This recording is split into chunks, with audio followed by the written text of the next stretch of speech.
Welcome to the Kitsap Literary Artists and Writers of Washington and its monthly Authors Showcase. I'm your host, Mark Miller. Today we welcome Lauren Patzer to the Claw Hot Seat. In the name of complete transparency, Lauren and I are both authors with Blue Forge Press, part of Blue Forge Group, a local film publishing and arts company. Lauren also starred in a short film I wrote, which Blue Forge filmed, and Jennifer DeMarco was so kind to help me refilm, as the original production ran into the demon known as ambient background noise. Lauren is an author, writer, actor, filmmaker, as well as a stand-up comedian. Welcome, Lauren. All right. Thank you so much, To Mark. the Bremerton Kitsap Access Studios. It's a pleasure to be here. After outlining all those activities in the intro that you were involved in, do you consider yourself a Renaissance man in the classical meaning of the word, as being knowledgeable and active in many different subjects and pursuits? Definitely in the writing and the filmmaking genre. Not so much music. I would even say that I would go so far as to destroy music with my voice, as you might. I try to stick to just primarily writing. But there's a lot of things associated with writing, and especially just making people entertained, happy, and that kind of stuff. So did you, I guess, so I would assume that possibly your first endeavor was probably with writing? It actually wasn't. Oh, I'm wrong. No, yeah, I know. My first official endeavor, I guess, was actually acting. Oh, okay. I was a child on the set of A Christmas Carol. And my father actually played Ebenezer Scrooge. Oh. So it was a fun time. Local production? Or? It was definitely local. It was the local church production. Outside of that, I'd say as far as writing goes, I actually got my start at my grandmother's house. My grandmother and grandfather had this electric typewriter.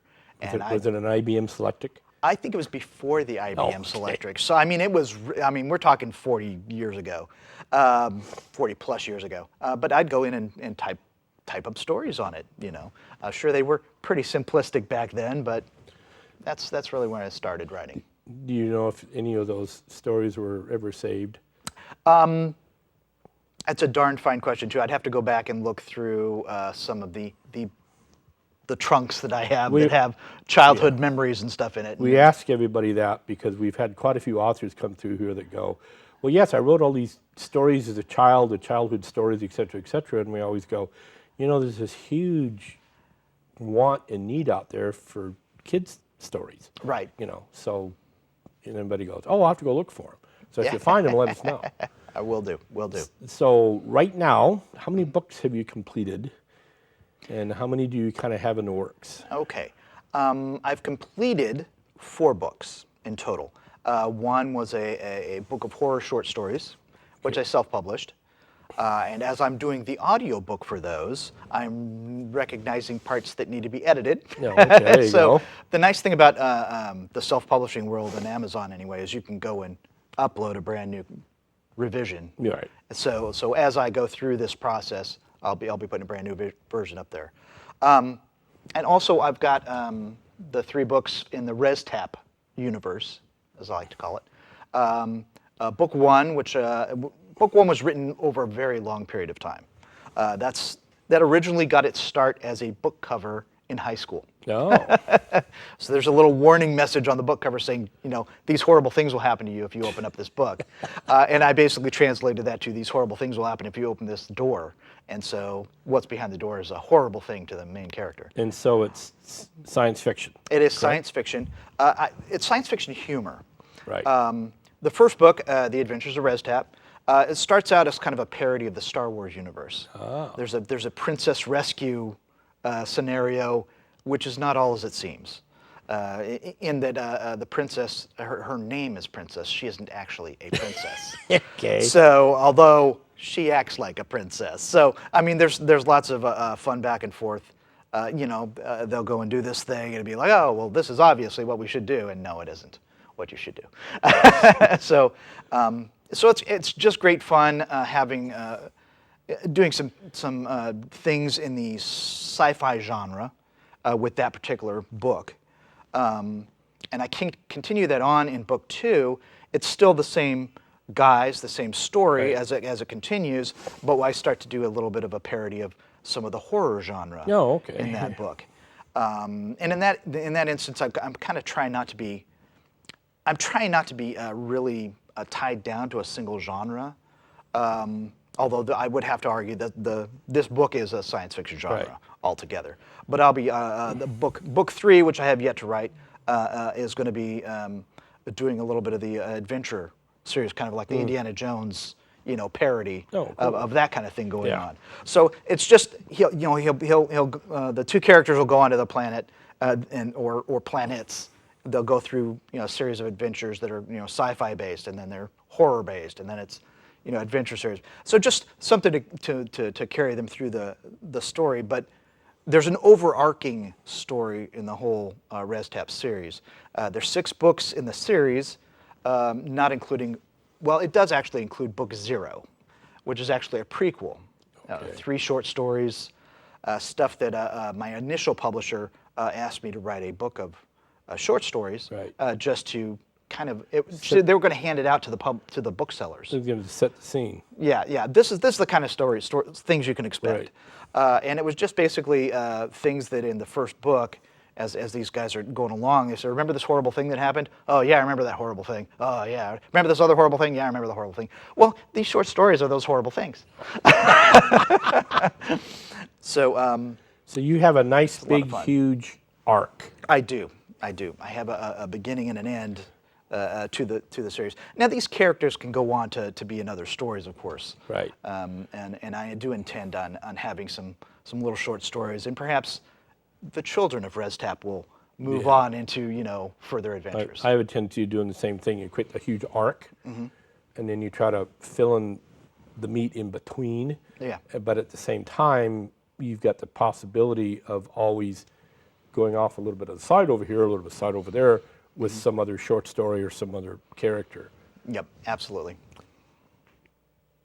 Real quick question about the characters.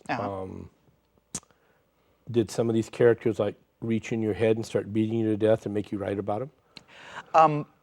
It's interesting you would say that. One of the things I've really kind of noticed about characters when I'm writing books or films or scripts, I kind of let that character move the story along. Right. So where I'm thinking, oh well, this is where this should go. Well, as I'm writing this along and this character's taking me towards this, eventually they're going to end up somewhere over here, but maybe not exactly where I'd initially intended them to go. So it's a very fluid thing, and of course that's going to change a little bit in editing. And as you look at the thing, saying, oh no, okay, I can't really have them do this because this object doesn't exist, or something along those lines. But I really do listen to the characters. And one of the things when I'm writing one of the comedies I'm writing, the scripts. I have a character who passes away in the middle of in the film, and it's very interesting that when you start to care about this character, even though they're not real, it's still hard to write their passing and them going on. So it's kind of heart-wrenching. I tell this story just so everybody can go, oh, but I killed a dog off. Yeah. In one of my stories, he was a hero, but he died a hero. And everybody goes, "You killed a dog?" Well, yeah, it fit into the story. I didn't mean to. That's the way it developed. That's the way it happened. Yeah. So, how did you wind up publishing your literary works? The Adventures of ResTap was initially self-published. And when I wrote it the first time, I wrote it in third person. Right. And then as I was reading Sherlock Holmes, and thinking about Dr. Watson tells it from his point of view. The Adventures of Sherlock Holmes are from Dr. Watson's point of view. And then it struck me, the best friend of the main character, I need to tell it from his point of view. Oh, there you go. So I went through and I rewrote the story from their point of view. Well, I didn't catch everything. That's part of the impetus that got me to my second publication of that book. I was looking for an editor, and I went to to a friend who I knew, a friend of the family. And when I contacted her, she said she wasn't doing that anymore. She was now director of publishing for this small press. Right. So I was still intent on paying for a publisher, or Right. paying for an editor, rather. Right. And so I didn't have a problem with essentially a vanity press. Right. I didn't have a problem with going that route because I was looking for the marketing expertise Right. that she would bring to the table. And push came to shove, and she wound up being not part of the company anymore the week my book came out.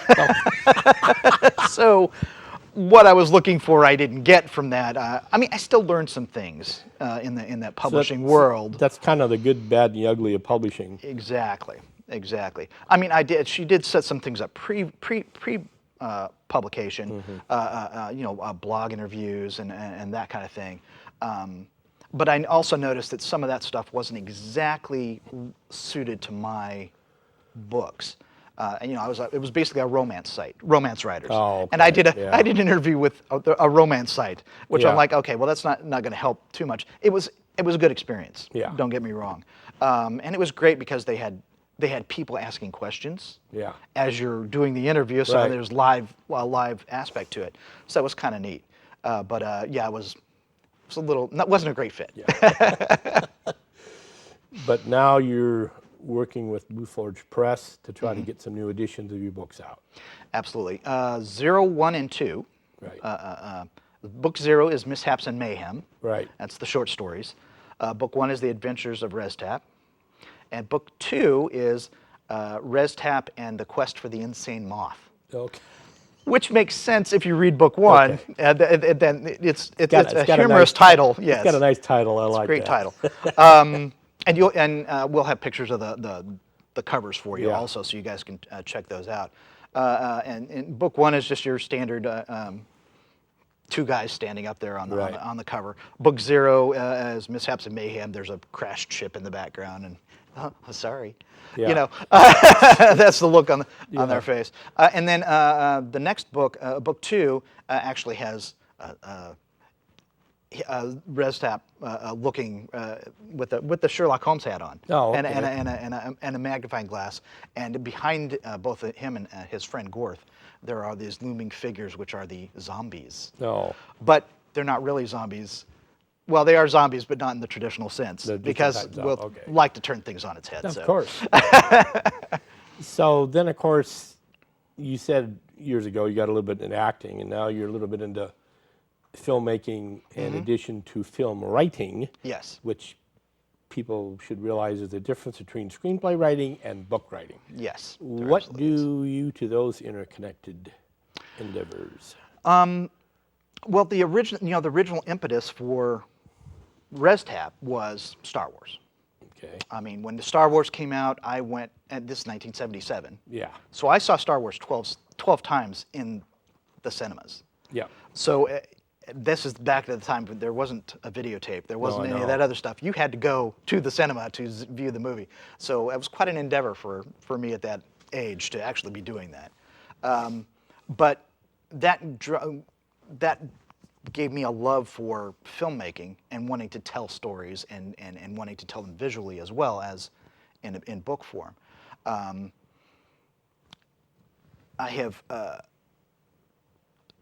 I've done a few things just in small short film format. I did something for one of the companies I work with.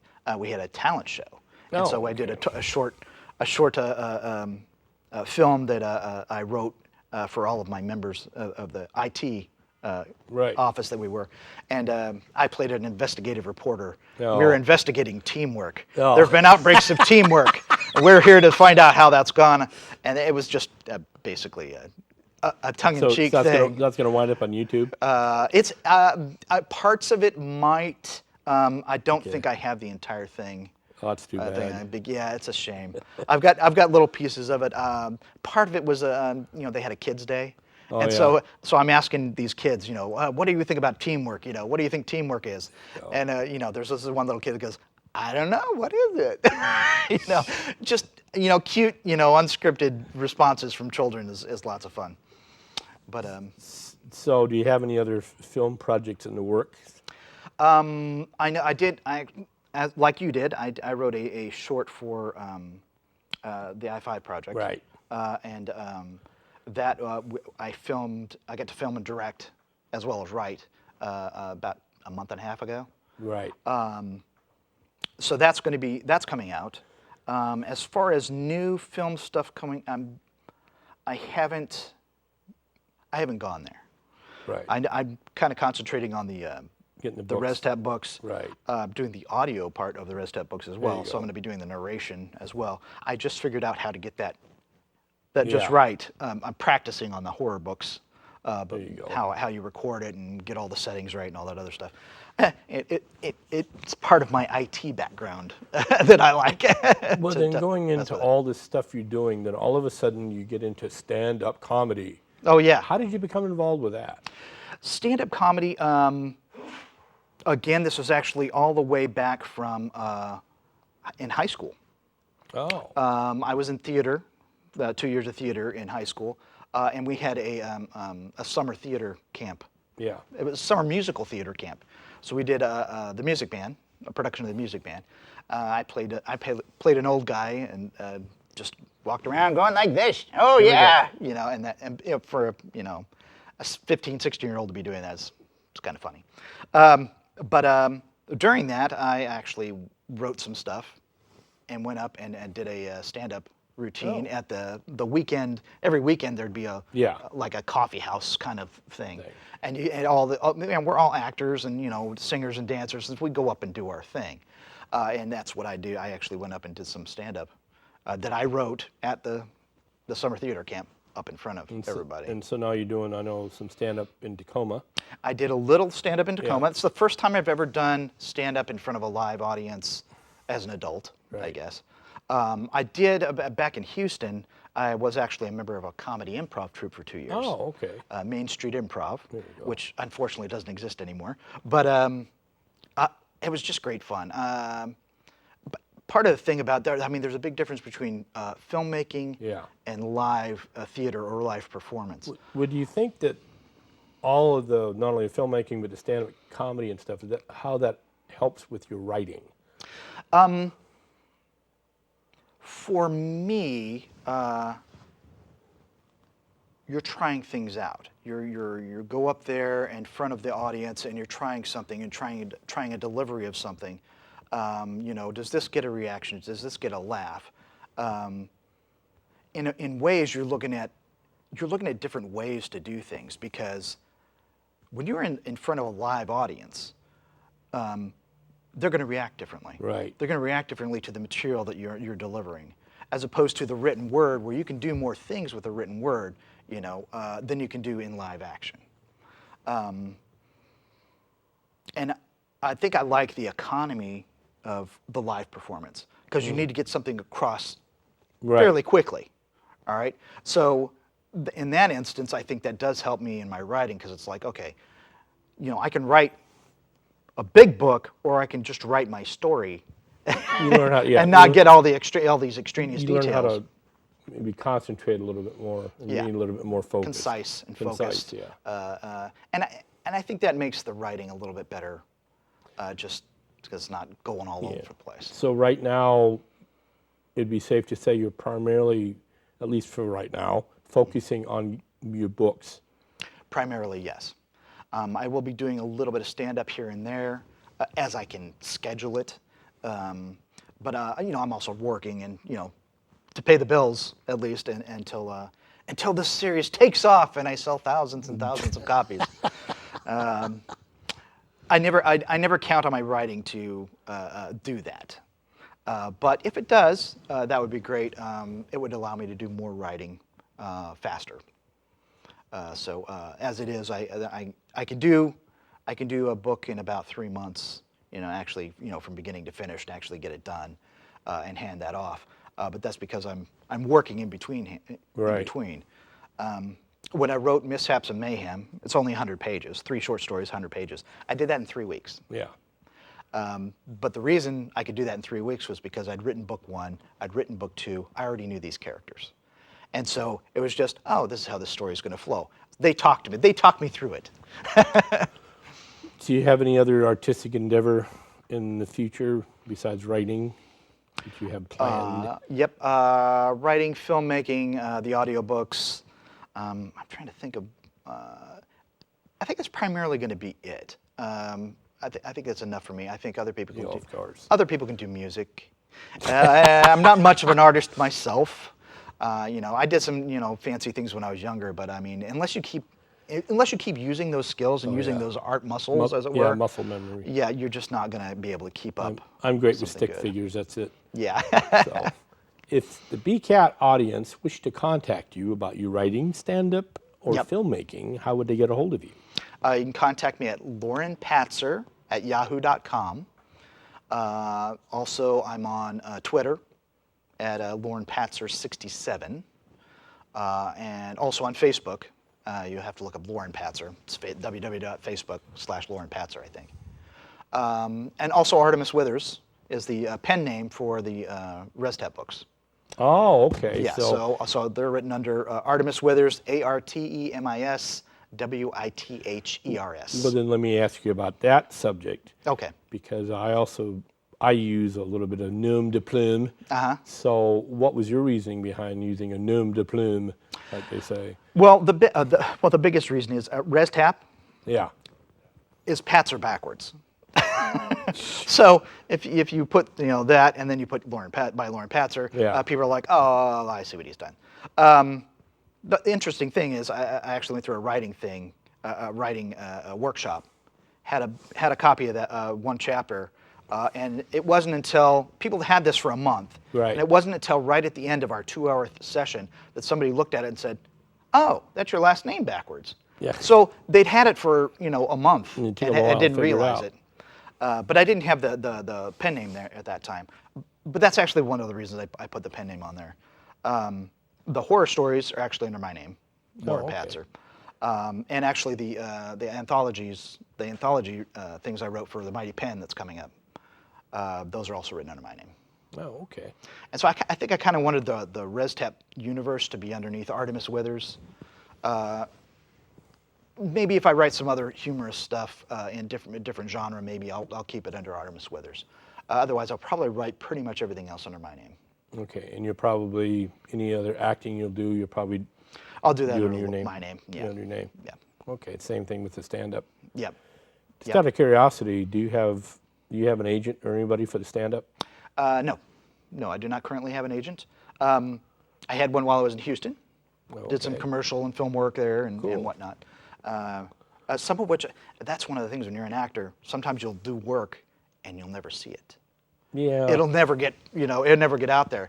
Some of my best stuff has never seen the light of day. That's just it. and that's one of the frustrations when I go to the Tacoma filmmakers. I hear that from a lot of actors. They go, well, so-and-so and I, we made this short film, and I said I was going to get a copy of it, and It never. it never went anyplace. Never got and I'm sitting there going, well, why don't they just at least give them a copy of it? Hey, what's the big deal? You know, even if it's all screechy and grainy or whatever, at least they got a copy of what they did. Yep. You know. Yeah. In one production, I was promised a copy. In the other two productions, I mean, they were like professional level productions. I mean, Yeah. But they weren't under any requirement to give me that stuff. So I didn't get it, but that's all right. Well, Claw and BCAT would wish to thank you, Lauren, for coming in for the interview. Oh, well, you're so welcome. We at Claw, Kitsap Literary Artists and Writers, have as a mission statement to help authors and artists become known to the public, to expose their artistic endeavors to the residents of Kitsap County and to the world. Thus, we plan to continue this endeavor as long as the BCAT staff and the viewing public support us. Claw exists for the artists, the authors, to help with marketing, distribution, and publicity. We meet the first and third Wednesdays of every month at Spiro's in Kitsap Way in Bremerton, Washington at 7 p.m. All are welcome. On the second Tuesday of every month, 7 p.m., the affiliated Kitsap Peninsula Film Group meets at the Family Pancake House on Wheaton Way in Bremerton. All people interested in film and all its related subjects are welcome. This broadcast interview is scheduled for October at 6 p.m. every Saturday evening, Channel 3 on Wave Cable, Channel 12 on Comcast. It is also available through the BCAT website live streaming. Later broadcasts will be available on YouTube through Blue Forge Films. Keep in touch with our Facebook pages for updates on what Kitsap author we will be interviewing in the future. In addition, keep a bloody eye out for our Halloween show at the end of this month. I hope everyone has a pleasant day and a productive and fascinating year. Until next time, I'm Mark Miller with Kitsap Literary Artists and Writers in conjunction with Bremerton Kitsap Access Television. Good day. Thanks, Mark.